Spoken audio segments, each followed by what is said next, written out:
Oi gente, tudo bom? Meu nome é Flávio, eu sou ilustrador e animador e eu estou fazendo um vídeo agora numa proposta um pouco diferente. Essa proposta é para ser um vídeo um pouco mais curto, um vídeo que de repente não tenha a necessidade de tantas edições, nem de tanta montagem, nem de tanta pós-produção, porque eu pretendo fazer um trabalho um pouco mais rápido e um trabalho não tão pesquisado, mas um trabalho que seja mais voltado para aquilo que tem a ver com o meu conhecimento e com a minha opinião. Então esse é um vídeo diferente, é um vídeo de opinião basicamente, lógico que colocando conhecimento, mas o conhecimento é aquele que eu já tive, seja através do estudo ou da experiência. O vídeo que eu quero fazer hoje é tratando sobre a questão do ensino à distância.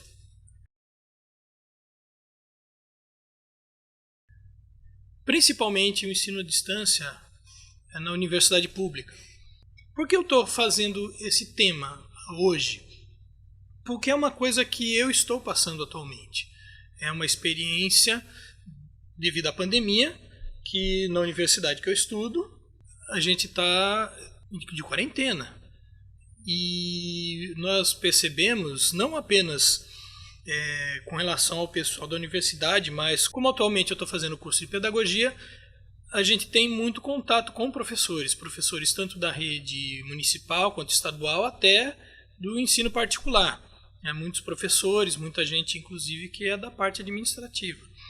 E a gente percebe que está havendo uma pressão muito grande para que se compre a ideia do ensino à distância. A escola particular ela tem um motivo que é bastante óbvio, que é a questão do fato de os alunos pagarem, né? Então quem sustenta, quem paga pelo espetáculo é o cliente, é o aluno. Então, se o aluno não tiver aula, ele não vai querer pagar por uma coisa que ele não tem, né? A lógica do sistema capitalista é: se eu pago, eu quero. Se eu pago, eu tenho. Então, se eu não tiver, então eu não quero pagar. Já no ensino público, não existe essa lógica. A lógica é o ensino. Até mesmo a gente pode dizer que o ensino público ele poderia ser voltado mais até para a qualidade ou para a cidadania, porque ele não visa um negócio, visa o lucro ou visa uma troca de serviço por dinheiro. Mas não é isso que a gente vê. Então, o que acontece é que o ensino, não sei se vocês estão vendo o que tem aqui. Esse é um gato preto, olha com o rabinho dele. Vem cá, Morgan. Ele se chama Morgan. Ai, ai, ai. É um dos meus gatos. E ele é muito apegado. Muito apegado. Muito fofo. Grande, forte. Muito maior do que o Galileu. É muito maior que o Galileu, né, filho? Mas ele é muito apegado. Muito carente. Não sei se vocês ouviram ele miando. Então, o que a gente está falando? O ensino público, o que fica bastante evidente para mim nesse curto espaço de tempo que eu tive um pouco mais de contato com o ensino de uma forma geral, pelo estudo de pedagogia, é a clara percepção de que o ensino público ele é planejado para ser de qualidade ruim. Por quê? Porque ele é destinado a população em geral, a população mais carente que não tem poder aquisitivo para pagar por uma escola. Então, uma coisa que é, digamos, inconcebível é que o ensino público tivesse uma capacitação de melhor qualidade do que o ensino particular, porque senão ninguém vai ver nenhuma vantagem em contratar os serviços de uma escola particular. Por quê? O negócio tem que oferecer alguma vantagem que o ensino público não oferece. É basicamente isso. Uma outra coisa também que a gente percebe é que, por causa dessa tendência de negócio do ensino público precisar não ser tão interessante quanto o ensino particular, por uma questão de negócios, a gente percebe que existe uma força muito grande em alguns aparelhos do Estado ligados ao ensino em sempre forçar a qualidade para baixo. Por exemplo, no estado de São Paulo, é muito evidente o ensino público estadual a péssima qualidade, que sempre foi famoso. O ensino público estadual é conhecidíssimo pela baixa qualidade. E não é por causa dos professores, porque os professores que eu tenho contato, eles brigam para burro para manterem alguma qualidade, só que eles não têm condições. E o governo do estado, ele faz de tudo para destruir o ensino público. Até mesmo em termos de normas, de regras e de leis, eles amarram os funcionários públicos. Isso não é só no ensino, não, isso é no serviço público em geral. Eles amarram o serviço público em todos os pontos. Um servidor público, ele não pode denunciar um mal feito na administração pública porque ele é punido. Um servidor público não pode optar, ele não tem opção, não tem escolha. E todos os direcionamentos para que o serviço público seja sucateado, eles costumam vir travestidos de benefício. E isso é feito desta maneira justamente para manipular a opinião pública, para que diante da opinião pública as pessoas pensem assim: nossa, tá vendo, mas o governo ele tá fazendo de tudo. É o funcionário público, é o servidor que é mal agradecido, que é um comunista desgraçado. E isso coloca, via de regra, a população contra o servidor público. Isso é terrível, porque o servidor público tá no lugar dele, está ocupando o espaço dele para servir a população e servir com qualidade. O que acontece é justamente um esforço enorme para fazer com que a qualidade seja derrubada em nome de uma eficiência que ela não é tão eficiente assim, é uma eficiência numérica. Por exemplo, a quantidade de pessoas que são atendidas, atender mais pessoas. Só que mais pessoas atendidas, se você tem um horário de atendimento, sei lá, de 8 horas por dia, você atende 10 pessoas, significa que você vai ficar, sei lá, 50 minutos ou 45 minutos atendendo cada uma. Mas você fala assim: vamos ser eficientes, vamos chegar a 20 pessoas por dia. Então, você vai ter uma média de atendimento de meia hora no máximo para cada um. E se uma pessoa tiver um problema muito complicado e que precisar levar mais de meia hora de atendimento, a pessoa simplesmente não vai ter o seu problema resolvido. Mas tem eficiência aí, né? Porque atendeu mais gente, mas resolveu menos problema. E essa é uma forma como as administrações públicas costumam maquiar o desempenho dos serviços públicos, e por isso o serviço público cai de qualidade. Agora, no que diz respeito à parte do ensino, o que é importante da gente dizer é o seguinte: como tem essa quarentena, as escolas particulares elas entraram em recesso, elas anteciparam as férias até quando deu, e essa semana agora muitas delas estão voltando a funcionar em EAD. Não é problema público como a escola particular vai resolver o EAD. Eu posso até aqui um dia fazer uma análise como são feitos esses cursos em EAD, mas não é esse o objetivo. A questão é que o ensino público ele apenas entrou em recesso, né, em quarentena. Alguns deles entraram em férias. Acho que de repente isso tem a ver com o ensino médio, ensino básico, mas não o curso superior. E aí eles voltaram com um sistema que, gente, assim, se você pega os sistemas que são públicos, sabe, não digo assim um sistema em geral, mas a parte de informática do ensino público, não é só do ensino público, da saúde pública, dos bancos públicos. Você pega o Internet Banking da Caixa, por exemplo, e compara o Internet Banking da Caixa e o Internet Banking do Itaú, você vai ver que o Internet Banking da Caixa é uma porcaria e é feito de propósito. Se você pega o sistema da internet do site da Unesp, que é onde eu estudo, é uma porcaria. Se você pegar da Unip, se você pegar de qualquer outra universidade que, até mesmo em termos de qualidade do ensino, é considerado inferior, mas o sistema, a automatização, a parte de interação é muito superior, muito melhor. Isso é feito de propósito, tem que ser pior. Por quê? Porque comparativamente, sabe, você vê esses recursos, aí você não vai querer colocar o seu filho para estudar na Unesp ou na USP. Né? Você vai preferir colocar na Anhanguera. Mas assim, a parte que diz respeito ao estudo presencial é muito inferior à universidade pública. E o que acontece é que existe agora uma pressão gigantesca por parte da administração da Unesp para forçar todos os cursos e todas as matérias a serem dados no ensino à distância. Por enquanto, eles estão forçando para que sejam feitas atividades à distância. É diferente de ensino à distância. A atividade à distância, ela é tipo assim, você faz uma leitura, você faz um resumo de um texto, você faz uma resenha, faz um fichamento de alguma coisa.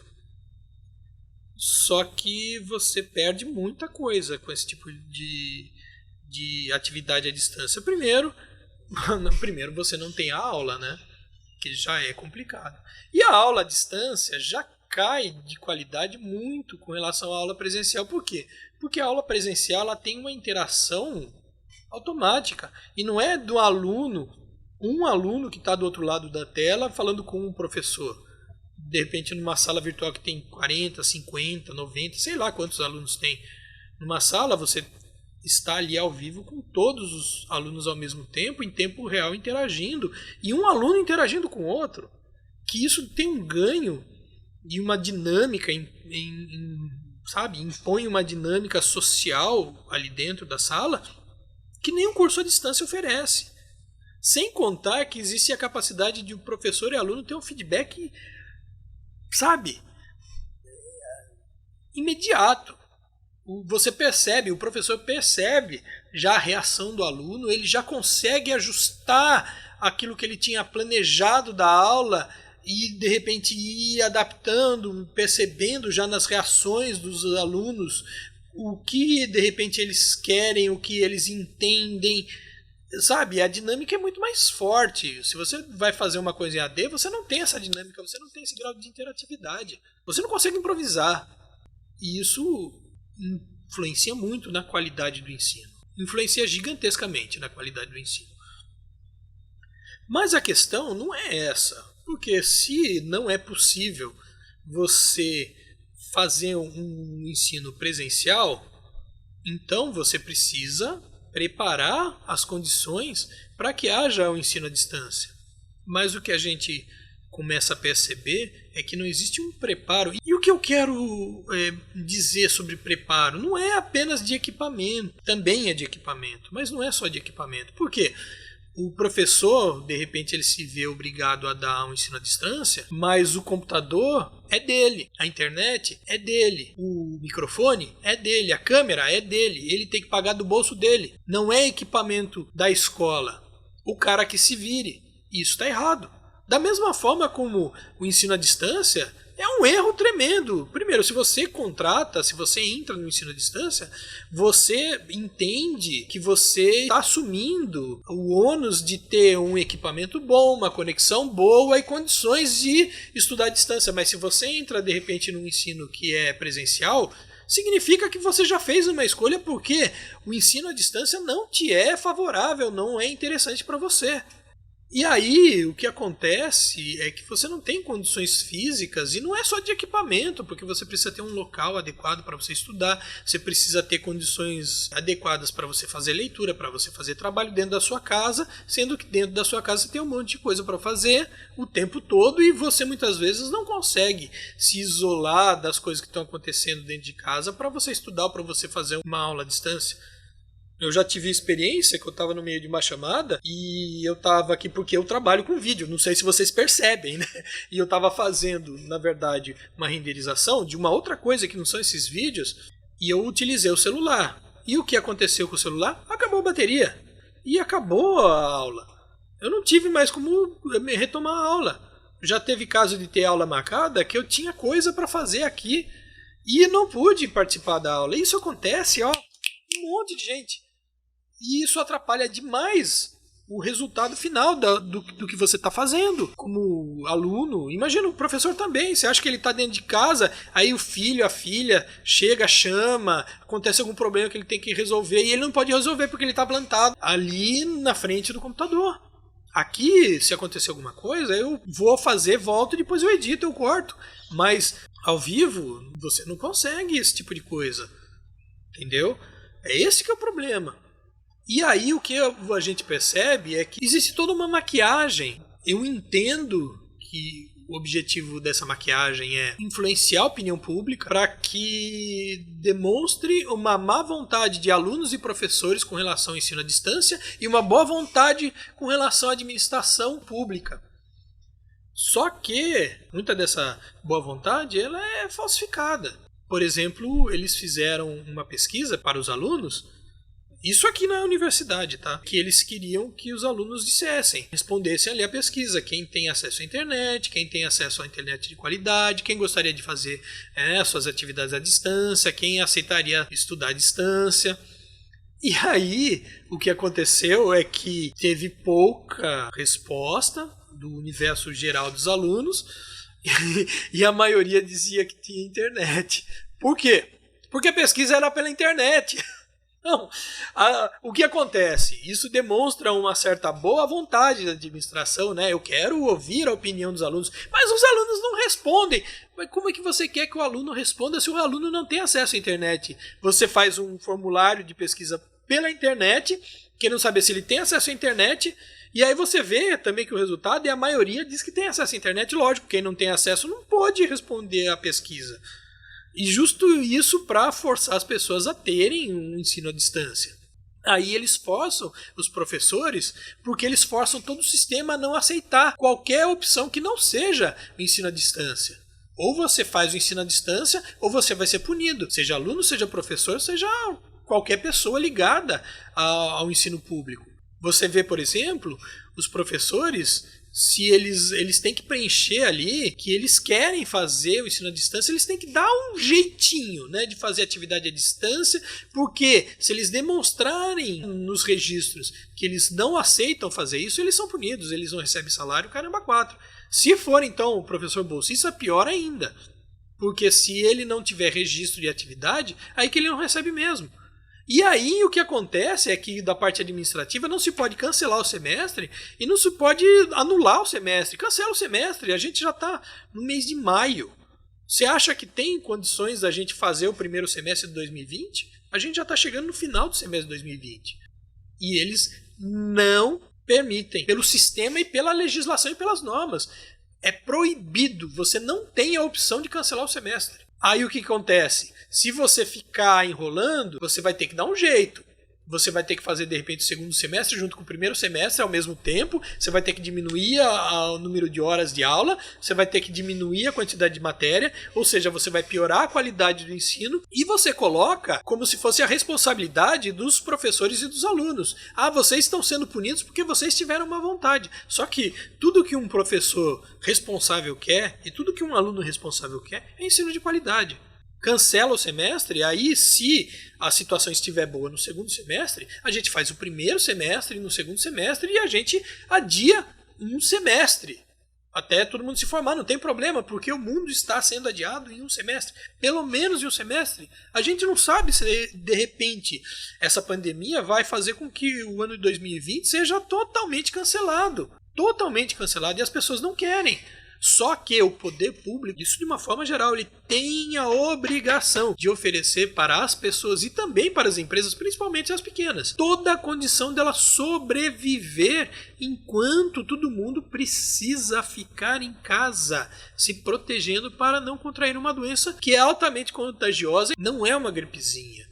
É um problema que precisa ser resolvido e nós não temos vacina, nós não temos tratamento. É preciso que pelo menos a parte científica avance enquanto as pessoas vão ficar resguardadas. E aí você fica forçando, de repente, ter um ensino à distância, sendo que esse ensino à distância, primeiro, os professores não querem e os alunos não querem. E não é só a questão deles não quererem.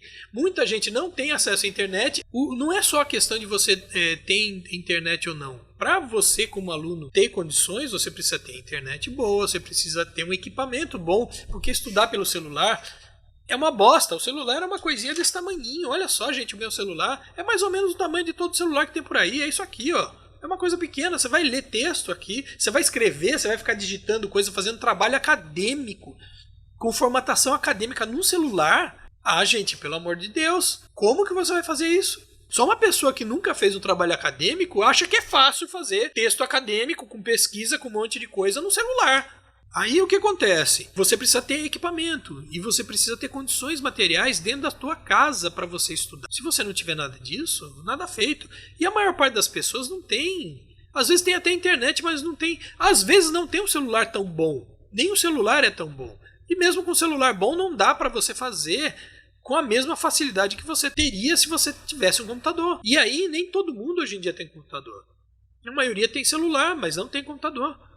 E isso prejudica demais. Leitura, escrita, sabe? A interação é completamente prejudicada. E por outro lado, você tem também o professor que deveria ter todo o suporte técnico e físico fornecido pela instituição de ensino. E além disso, o professor ele precisa ser treinado para trabalhar à distância. Ele precisa ser treinado, ser capacitado para saber como fazer a sua estratégia de ensino, a sua estratégia pedagógica, todo o seu programa à distância, como ele vai fazer as atividades, como ele vai fazer a avaliação, como ele vai saber, como que ele vai conseguir medir se o aluno está aprendendo ou não, se ele está entendendo ou não. Não é uma coisa fácil, não é uma coisa que basta você ter uma internet, um computador e uma câmera, microfone. Você precisa de muitas coisas e você precisa de tempo para treinar, para capacitar essas pessoas. E o que a gente vê é que esse tempo, ou esse treino, não está sendo dado. Está sendo feito toda uma questão legalmente e em termos normativos, você obrigar o estudo à distância. Mas você não está vendo essa preparação. Por outro lado, existe, parece que uma espécie de um laboratório de ensino à distância, que enquanto a gente está aqui dentro de casa, se resguardando para a quarentena, cada um dos campos da Unesp de São Paulo está sendo implementado lá dentro um laboratório de ensino à distância. Por quê? Porque o objetivo já é transformar a universidade em ensino à distância. Existem pessoas que afirmam que esse é o plano, não é para agora, é que agora está sendo utilizado a pandemia como motivo. Mas é um plano de transformar a universidade pública em apenas uma universidade que funcione à distância, acabando a universidade como uma coisa física. E você acha que as pessoas estão felizes com isso? Eles estão fazendo de tudo, eles já fizeram uma CPI, já no ano passado. E o relatório final da CPI não era nem um pouco favorável a você manter a universidade pública. Então eles estão comendo pelas beiradas já faz tempo, eles estão querendo destruir a universidade pública. Estão fazendo de tudo para vender. E tem um monte de empresa ali, urubuzando, em cima. A gente recebe. Toda semana aparece pelo menos por e-mail 1 ou 2 editais de empresas querendo fazer parcerias. Parcerias em que você utiliza o espaço público da universidade pública para você criar, sabe o quê? Startup. Startup que busque você utilizar o seu conhecimento para gerar lucro para essas empresas e as melhores ideias vão ser compradas pelas essas empresas. E a sociedade? Não, a sociedade que se dane. É isso que está acontecendo, já não é de agora. Isso que está acontecendo com a universidade pública. E aí o pessoal fica falando que é lugar onde fica gente fumando maconha, pelado, fazendo suruba. Poxa vida, eu queria saber que universidade é essa. Que porra, eu tô há mais de um ano na Unesp, cara, eu nunca vi ninguém pelado, nunca vi suruba nenhuma ali, nunca vi neguinho ali vendendo maconha no meio plantando maconha. Onde que é a plantação de maconha no campus? Cara, e olha que eu conheço aquele campus inteiro. Por que eles fazem esse tipo de coisa? Justamente para colocar uma pecha, uma má fama do estudante, do professor e da universidade pública. Só que mais de 90% de todas as pesquisas que são realizadas no Brasil são feitas pelas universidades públicas. E não é bobagem, não. Não é bobagem. Porque eu já vi muita gente falando as pesquisas é feita assim para querer saber o comprimento do pelo do bigode, para querer saber como fazer para os seios ficarem mais firmes. Cara, não tem nada disso. Existem projetos que são incríveis, são muito bons. Existem projetos de pessoas que vão mensalmente nas escolas públicas, né? Mas é escola pública, né? E reforma a escola inteira. Tem gente que faz projeto de robótica dentro das escolas públicas. Tem gente que leva... Cara, tem gente que constrói carro. Isso é projeto de universidade pública. Tem atendimento psicológico gratuito para a população de baixa renda. Tem atendimento médico odontológico gratuito para a população carente. Existem projetos que você faz aulas especiais para as escolas públicas. Existem projetos de levar aulas para as comunidades. Comunidade que de repente as pessoas não têm escola direito, não têm acesso, têm reforço escolar. Existem projetos que fazem intervenções para embelezar a cidade, para cuidar da cidade, para de repente você cuidar de reflorestamento, para você cuidar de um monte de coisa.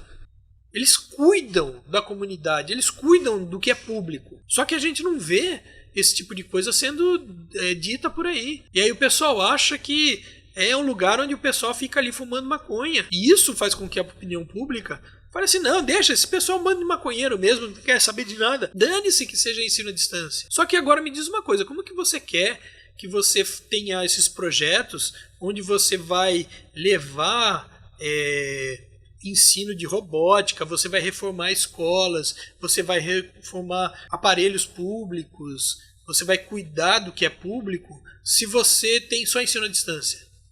Como é que você vai querer fazer atendimento psicológico, atendimento médico, odontológico, gratuito para a população, se o ensino à distância? Como que você vai fazer esses projetos? Você acaba com tudo.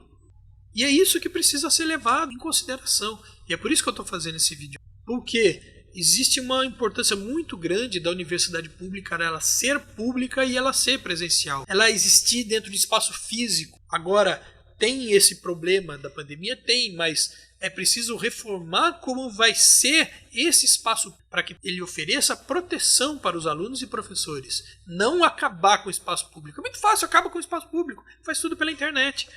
Só que a internet ele tem um funcionamento que não é igual, a dinâmica não é igual, aliás, não é a mesma dinâmica, não é nem 10% da dinâmica. Quem vive dentro de um campus sabe como é a dinâmica. Então a questão é que é preciso valorizar o que tem de útil, o que tem de bom. E se você de repente puxar tudo para ensino à distância, você não vai ter mais nada disso. Não tem como você ter. Você vai ter que jeito, fazendo tudo à distância, sem as pessoas se encontrar, sem projeto, sem iniciação científica. Quanta coisa boa se faz na iniciação científica, nos projetos, só que eles não são de conhecimento público.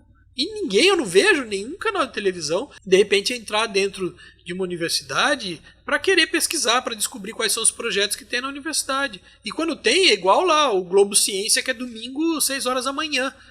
E que ninguém assiste, porque todo mundo foi para balada e tá chapado domingo de manhã, acorda, sei lá, 1h da tarde.